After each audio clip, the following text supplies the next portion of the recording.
여러분, 미국에 억만장자가 많습니다마는 소위 말하는 미국의 부동산 재벌 가운데에 도널드 트럼프라는 사람이 있지요. 이분은 여러분 잘 아시는 MBC 방송국을 가지고 있습니다. 그리고 유니버셜 스튜디오를 가지고 있습니다. 그리고 미스 유니버시아드 대회, 그리고 미스 USA, 그리고 주니어 미스 USA, 이런 대회에 대한 모든 주도권을 가지고 있습니다.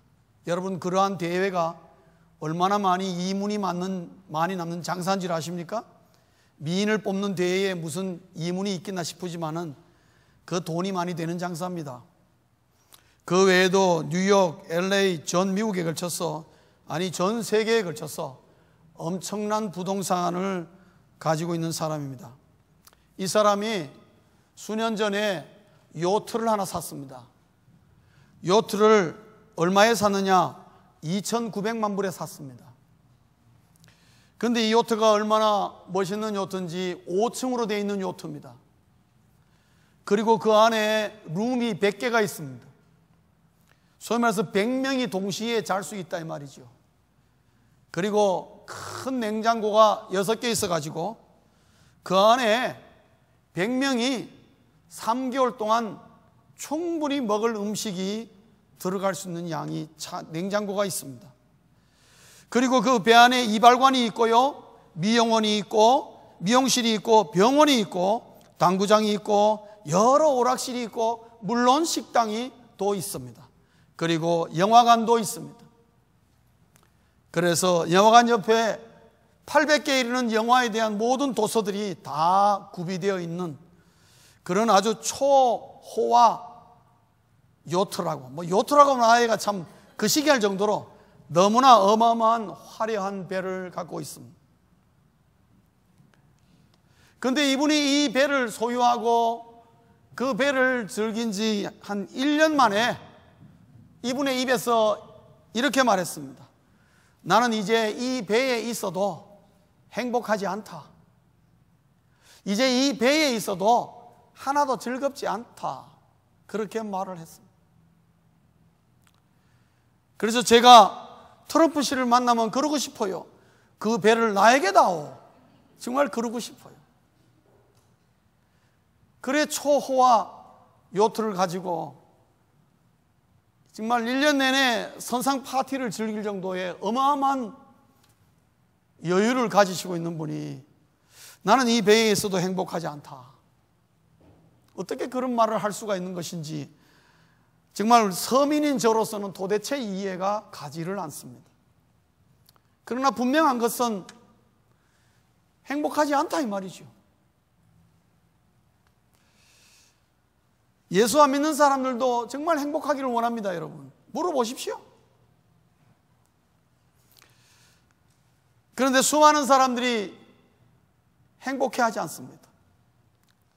오히려 자신은 불행하다고 생각하는 사람이 훨씬 많습니다. 예수 믿는 우리는 어떠냐? 사랑하는 성도님 여러분, 오늘 설교 제목처럼 제가 여러분에게 한번 물어볼게요. 여러분이 예수를 믿기 때문에 행복하십니까? 진짜요? 뻥치는 거 아니시고요?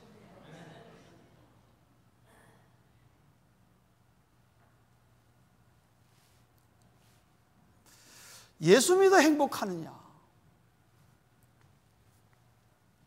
사랑하는 성도님 여러분, 여러분이 믿든지 말든지 간에 하나님이 나를 예수 믿게 한 것은요, 내가 행복하기를 원하시기 때문에 그렇습니다. 천국의 영생을 예약하게 한 건, 영생을 주시고자 함이 가장 중요한 목적이지만 그게 다가 아닙니다. 여러분, 이 땅에 사는 동안에 내가 예수를 믿었기 때문에 하나님은 내가 행복하기를 원하십니다. 마치 부모가 자녀가 행복하기를 원하는 것 같은 똑같은 마음입니다. 그러나 성도님 여러분, 우리가 예수를 믿어도 행복하지 못할 수 있습니다. 아니요, 불행할 수가 있습니다. 그거는 왜 그러느냐? 오늘 골로새서 2장 8절에서 바울은 우리에게 가르쳐 주기를, 왜 우리가 예수를 믿는데도 행복하지 못할까? 나는 예수를 믿는데도 지금 불행하다. 왜 이런 생각이 들까? 그것은 초등학문의 힘 때문이라고 그렇게 말합니다. 좀 어려운 말이지만은, 지난주에 이 초등학문에 대한 말씀을 드렸지만은, 초등학문이라는 것은 우리가 이 땅에 태어나서 학교에서 사회에서 배우는 모든 지식, 모든 경험, 모든 상식을 다 통틀어 말하는 것이라고 했습니다.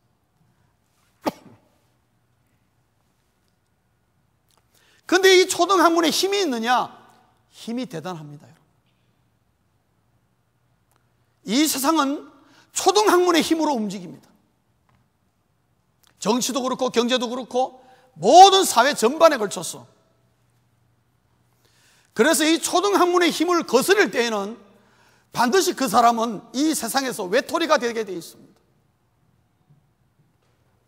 그래서 이 세상의 흐름을 만들고 형성하고 끌고 나가는 게 뭐냐? 전부 다 초등학문의 힘입니다, 여러분. 그 속에 과학도 있고 정치도 있고 모든 게 들어가 있습니다. 그런데 이 초등학문의 힘은 나 개인에게 어떠한 역할을, 힘을 불어넣느냐? 모든 문제들을, 나에게 일어나는 모든 근심, 염려, 걱정거리들을요, 항상 나 중심으로 보게 합니다. 그게 초등학문의 힘입니다. 개인적으로는. 초등학문이 내 삶의 중심이 되었을 때는 항상 뭐든지 나 중심으로 보게 됩니다. 그래서 나에게 문제가 일어나고 나에게 근심, 걱정거리가 딱 생길 때에 제일 먼저 어떤 생각을 하느냐? 왜 내게 이런 일이 일어났을까? 왜 내가 이런 상황에 놓여 있을까? 왜 내 삶이 이 모양일까? 라는 질문을 던지게 됩니다. 그러나 초등학문의 힘을 벗어난 사람들은 똑같은 문제와 똑같은 근심과 염려가 다가와도 질문을 달리합니다. 어떻게 묻느냐? 왜 하나님은 나를 이런 상황에 놓였을까? 왜 하나님은 나를 이렇게 끌고 가실까? 왜 하나님은 나에게 이런 어려움을 주시고 계실까? 여러분, 이 두 가지 질문은 다른 질문입니다. 무슨 말인지 아십니까? 이해되셨습니까? 왜 내가 이런 상황에 빠졌을까라는 질문하고요, 왜 하나님이 나를 이 상황에 빠지게 했을까라는 이 두 질문은 전혀 다른 질문입니다. 문제는 똑같지만은 묻는 질문에 따라서 그 결과는 극과 극의 차이를 가져올 수 있습니다. 하나는 나 중심의 질문입니다. 왜 내가 이런 상황에 놓였을까? 그 말은 이 문제의 푸는 해결의 열쇠는 내가 가지고 있다는 걸 말하고, 내가 해결해야 되고, 내가 해결 못하니까 그게 근심이 되고 염려가 되고 걱정이 되는 것입니다. 그러나 왜 하나님이 나를 이런 상황에 빠지게 했을까? 왜 하나님이 나에게 이런 어려움을 주셨을까? 할 때는요, 그 어려움의 열쇠는 누가 갖고 있느냐? 하나님이 갖고 있다는 걸 내가 아는 거죠. 그리고 이 문제에 궁극적으로 풀어가시는 분은 하나님이라는 거죠. 그게 여러분 차이가 있습니다. 그러면 초등학문은 우리에게 항상 나 중심으로 질문을 하도록 만들어줍니다. 왜 다른 사람은 이렇게 잘 되는데 왜 나는 왜 이래? 자꾸 그 생각하게 합니다. 그러나 초등학문을 벗어난 그리스도인은 하나님이 왜 나를 이런 상황에 몰아넣었을까? 라고 생각합니다. 여러분, 주체가 나냐 하나님이냐에 따라서 결과가 많이 달라집니다, 여러분. 그래서 여러분의 삶이 예수를 믿음에도 불구하고 초등학문의 영향력 속에 눌려 있다면 예수 믿어도 행복하지 않아요. 왜요? 초등학문은, 이 세상의 모든 학문은 우리에게 행복을 주는 게 아닙니다. 그렇기 때문에 그렇습니다. 우리에게 또 다른 문제를 줄지언정 결코 우리를 행복으로 가져와요. 행복을 제시합니다. 그러나 신기루와 같은 거예요. 거기 가면은 또 뭐 다른 게 있어요. 여러분, 도널드 트럼프가 2,900만 불짜리 요트를 사가지고 1년 동안 즐기고 그 다음에는 이 배 안에 있는 게 행복하지 않다고 말하는 것은 그 사람 나름대로의 뭐가 고민이 있고 근심이 있고 걱정이 있다는 걸 말하지 않겠습니까? 그것이 그 사람을 행복하게 만들어주지 않는다는 것을 증명하지 않습니까? 여러분, 과학자에게 가서 물어보십시오. 정치하는 사람에게 가서 물어보십시오. 다 핑크빛 말은 잘할 수 있지만은 과연 그 사람이 행복한가? 그건 얘기가 달라지는 것입니다. 그래서 여러분, 예수를 믿어도 초등학문에 눌려 있으면은, 초등학문이 여러분의 믿음을 눌러버리면요, 여러분의 믿음이 작동하지 못하도록 만들어버리면은 여러분은 결코 예수를 믿어도 행복하지 않습니다. 오히려 예수를 믿으면 믿을수록 부담으로 다가올 수 있습니다. 그래서 오늘은 교회 안 가면 안 될까? 그런 생각이 수도 없이 많이 드는 것입니다. 바울은 오늘 골로새서 2장 8절부터 15절 말씀을 통해서 바로 이 부분을 우리에게 지적해주며, 골로새 교회가 당면한 문제가 바로 이 점이라는 거죠. 밖에서 막 이러니까 초등학문적인 얘기를 하니까 사람들이 자기의 믿음이 끼뚱끼뚱 하는 거예요. 그래서 말하기를, 하나님은 예수 믿는 사람은 초등학문의 안경을 벗어야 한다. 초등학문의 범위를 벗어나는 용기가 필요하다. 그래야 내가 믿는 예수의 이 믿음이 믿음으로 역사하게 된다. 초등학문을 벗어버리고 예수 그리스도를 믿는 믿음으로 덧입으라, 그렇게 말하고 있는 것입니다. 그래서 사랑하는 성도님 여러분, 똑같은 문제가 우리에게 다가와도 예수 믿지 않을 때는 왜 나에게 이런 문제가 다가왔어? 왜 이런 문제가, 다른 사람은 잘도 행복하게 보이는데 왜 나에게 이런 문제가 있어? 이렇게 미로가 되고 해결할 방법이 없냐? 너무 힘들다. 똑같이 힘들고 어렵지만은 왜 하나님이 나를 이런 상황으로 끌고 가고 있을까? 라는 질문은 초등학문의 안경을 벗는 시작이 된과 동시에 예수 안으로 나를 집어넣는, 예수 안으로 들어가는 문이 되기도 하는 것입니다. 오늘 바울은 우리에게 가르치기를, 인간의 행복은 예수 안에 있다, 그렇게 말하고 있습니다. 인간의 행복은 세상에 있는 게 아니라 예수 안에 있다. 그렇기 때문에 예수 믿어도 행복하지 않는 자는 초등학문 때문에 예수 안으로 들어오지 못하고 있다는 말과 똑같은 것입니다. 인간의 행복은 예수 안에 있다. 너희들이 예수를 믿느냐? 그러면 예수 안에 들어와라. 그럼 이 예수 안에 들어온다는 말을 오늘 본문 9절과 10절에서 이렇게 바울은 표현하고 있습니다. 한번 여러분 9절과 10절 스크린을 보면서 다 같이 한번 읽겠습니다. 시작.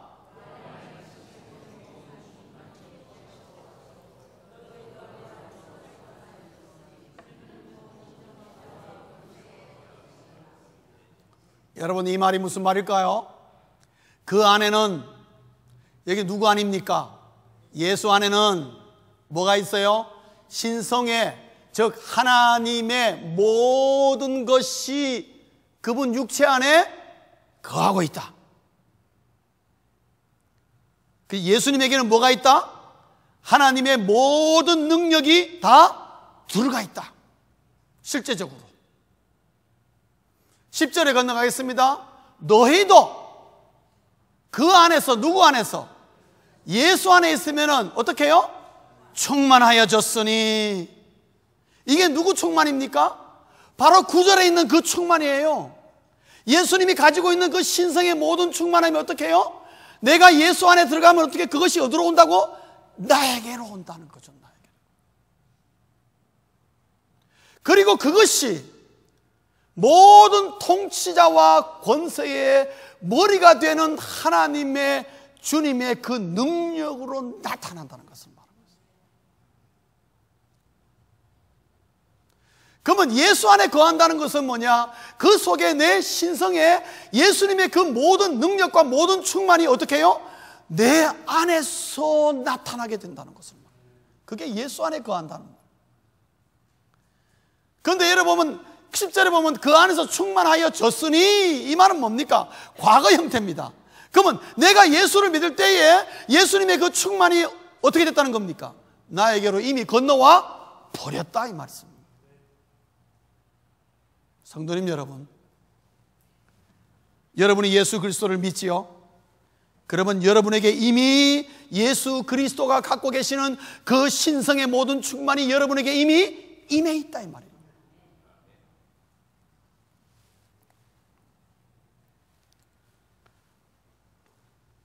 한 걸음 더 나아가겠습니다. 그러면 그 충만이 뭐냐 도대체? 충만이 어떻게 나에게 나타나게 되고, 충만이 내가 어떻게 그 충만하다는 것을 내가 어떻게 알 수 있느냐? 두 가지입니다, 여러분. 하나는 십자가 능력의 충만입니다. 십자가 능력의 충만. 사랑하는 성도님 여러분, 여러분 십자가라는 말을 단순한 의미로 우리는 어떻게 알고 있느냐? 십자가는 대속의 은혜라고 알고 있습니다.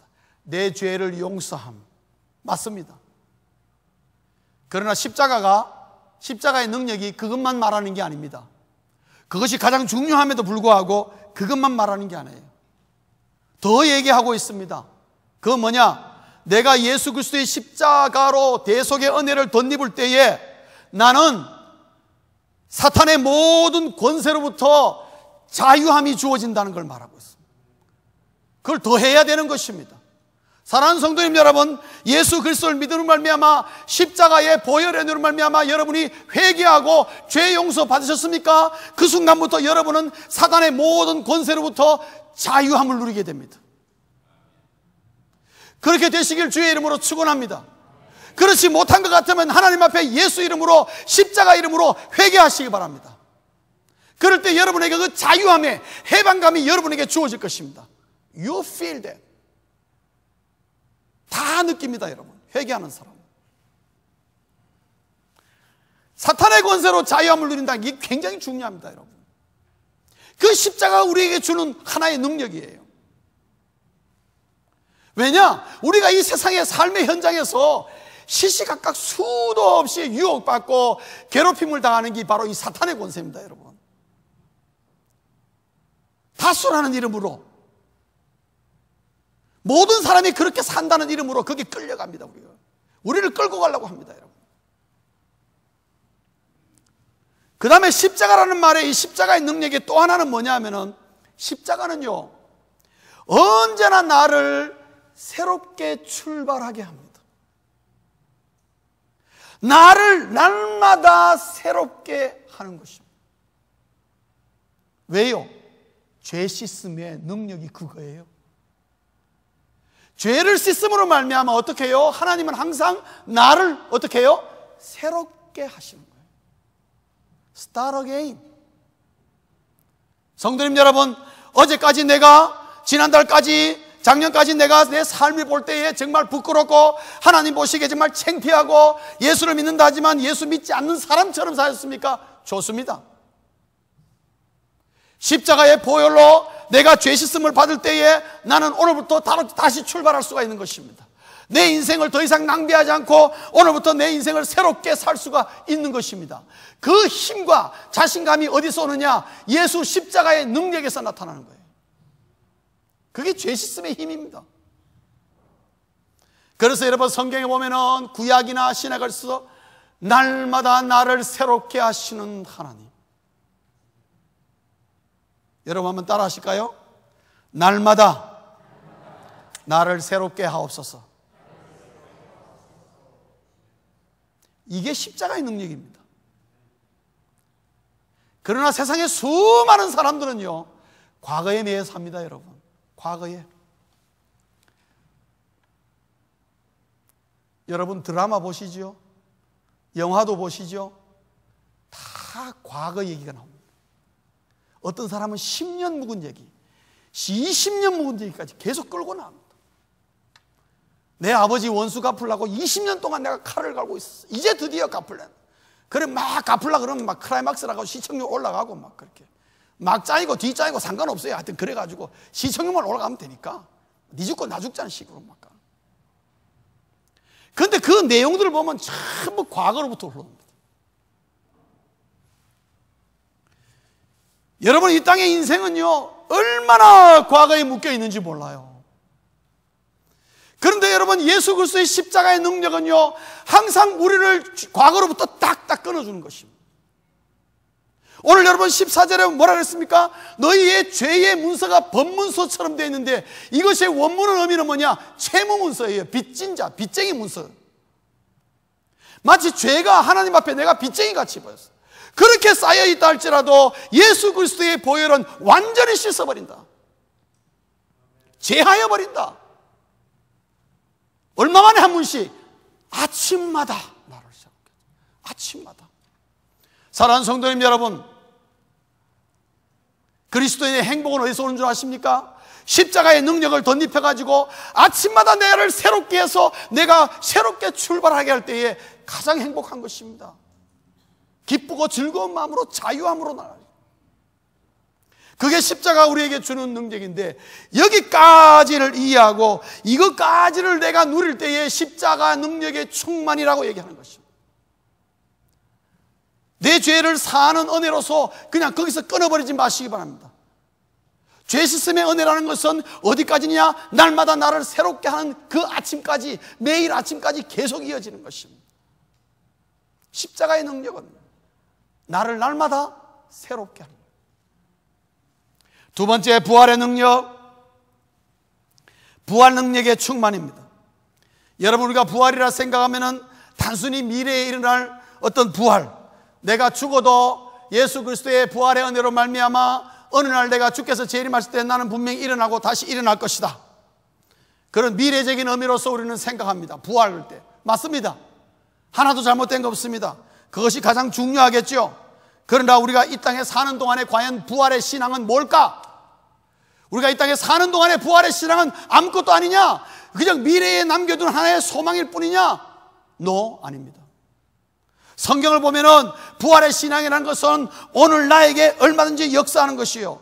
예를 들자면 이렇습니다. 부활의 신앙을 가진 사람에게는요, 길이 없는 상황에서도 새 길을 보게 하는 것이 부활의 신앙입니다. 길이 없어요. 그런데 새 길을 보게 하고 열어주는 것이, 그게 부활의 신앙.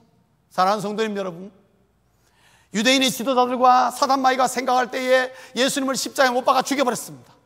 끝입니다. 끝. 야, 이제 끝났다. 더 이상의 길이 없다. 예수 그리스도가 뭐라고 할 길이 없다 생각했습니다. 그런데 사흘 만에 어떻게 됐죠? 예수님이 부활하셨습니다. 하나님이 어떻게 해요? 부활이라는 새 길을 열 줄 사단도 몰랐고 유대 지도자들도 몰랐고 바리새인들도 몰랐고 아무도 몰랐습니다. 하나님은 아무도 모르고, 저기는 이제 길이 없어, 저기는 더 이상 길이 없어 할 때에, 그럼에도 불구하고 거기에 길을 여시는 분이 뭐예요? 하나님이십니다. 그게 어디서 나오느냐? 부활을 통해서 우리에게 보여주는 거예요. 그래서 여러분, 부활의 신앙은 성도가 어떠한 상황에 처해도 낙심치 않게 하는 것입니다.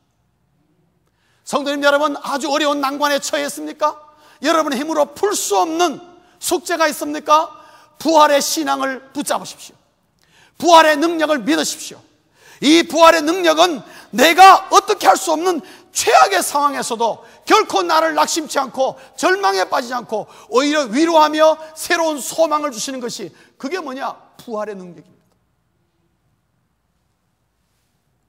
부활은 죽음의 순간에도 기적을 기대하게 합니다. 저는 늘 임종을 놔두신 분에, 그 누가 봐도 이제 아무래도 하나님께 불려가실 날이 얼마 남지 않았다, 저도 느낍니다. 목회하다 보니까 이제 가시겠구나. 그렇다고 해서 제가 임종을 놨던 분에게 안녕히 가십시오, 제가 그럴 때 이렇게 합니다. 저는요, 끝까지 새롭게 일어날 소망을 줍니다. 내가 죽음의 순간이라 할지라도 부활의 기적을 기대하라고 저는 말해줍니다. 의사는 당신이 이제는 죽는다, 맛있는 거 마음대로 먹고 가볼 데 있으면 가보고 집에 가만히 있다 이제 가시오, 그렇게 의사는 말하는 것이 그게 마지막입니다. 왜? 더 이상 해볼 게 없기 때문에. 우리 모두에게 그런 순간 옵니다, 여러분. 단 한 명도 예외가 없습니다. 모두가 손을 다 띄고, 기계도 손을 띄고, 사람도 손을 띄고, 다 손을 띄고 내 혼자 딱 남겨진 순간입니다. 우리 모두에게 옵니다. 그때 여러분, 부활의 신앙은 뭡니까? 부활의 신앙은 다른 사람이 다 나에게 죽음을 선포하고 죽는다고 말을 해도 우리 하나님이 나를 일으켜 세우시면 나는 일어선다는 그 기적의 기대함, 그게 부활의 신앙입니다, 여러분. 부활의 능력입니다. 여러분의 삶이 이제는 나에게 선택할 것이 죽음밖에 없다고 생각되는데도 왜 이러니? 잠깐만요.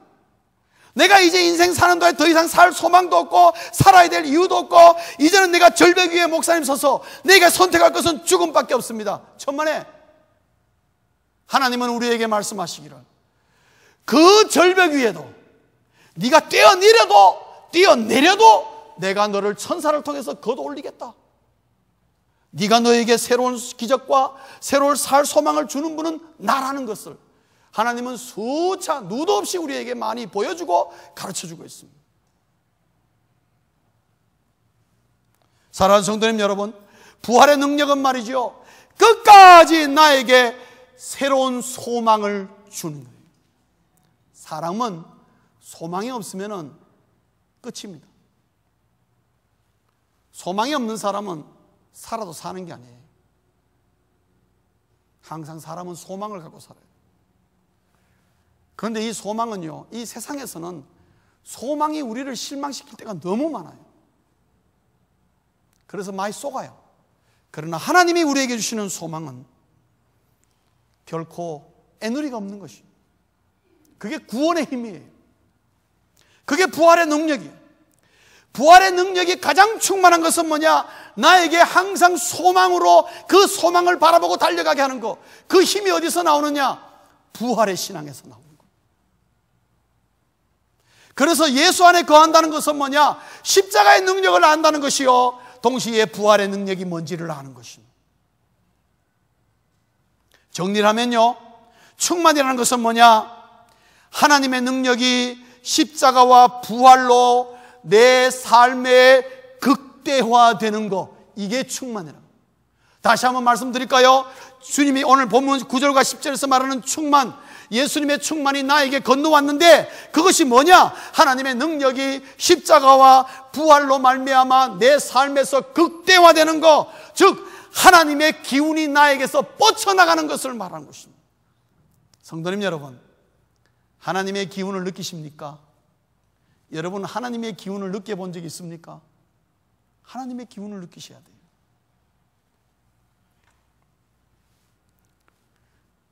어느 날 아침에 일어났는데 하나님이 내 삶을 딱 붙잡고 있다는 그 하나님의 그 주도권을 내가 느끼게 됩니다.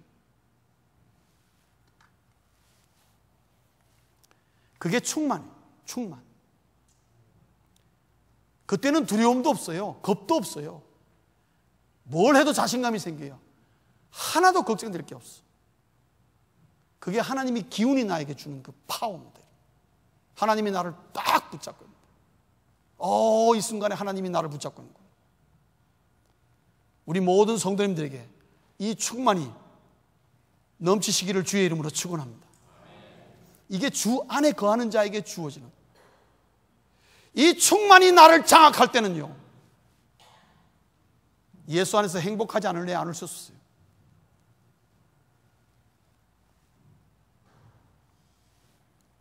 그리스도의 이 충만은 세상을 이기고도 남는 것입니다.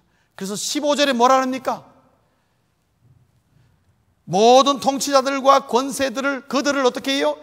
이기게 하셨느니라. 뭐가? 예수 안에 거할 때에 그 충만이 말씀을 정리하겠습니다.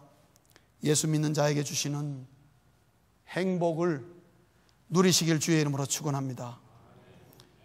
문제가 없는 인생이 행복한 것이 아니고 문제를 극복하고 오히려 문제를 행복으로 바꿀 줄 아는 자가 행복한 자인 것입니다. 하나님은 우리에게 예수 믿을 때에 행복의 도구를 주셨습니다. 그 두 가지가 십자가와 부활입니다. 십자가는 우리에게 뭐를 준다 그랬습니까? 새 출발에, 날마다 새 출발의 자유로.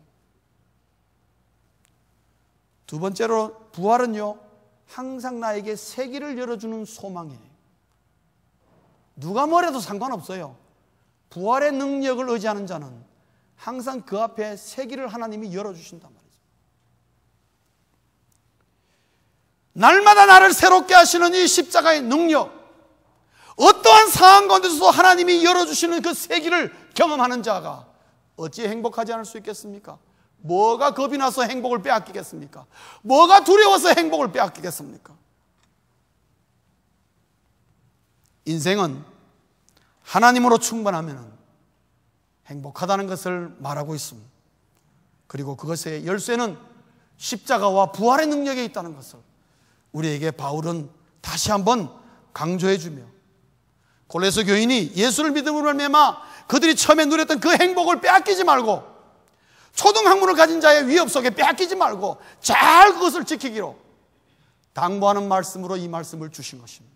사랑하는 성도님 여러분, 오늘도 우리는 소등학문의 힘에 뺑 둘러싸여져 있습니다. 그럼에도 불구하고 예수 안에서 주시는 십자가와 부활의 능력을 극대화, 충만을 경험함으로 말미암아 하나님이 내 삶을 완전히 주도하시는 그것을 경험함으로 말미암아 그것이 주는 놀라운 행복, 하나님이 나의 행복이라는 것을 고백하게 되시는 우리 모두 될 수 있기를 주의 이름으로 축원합니다.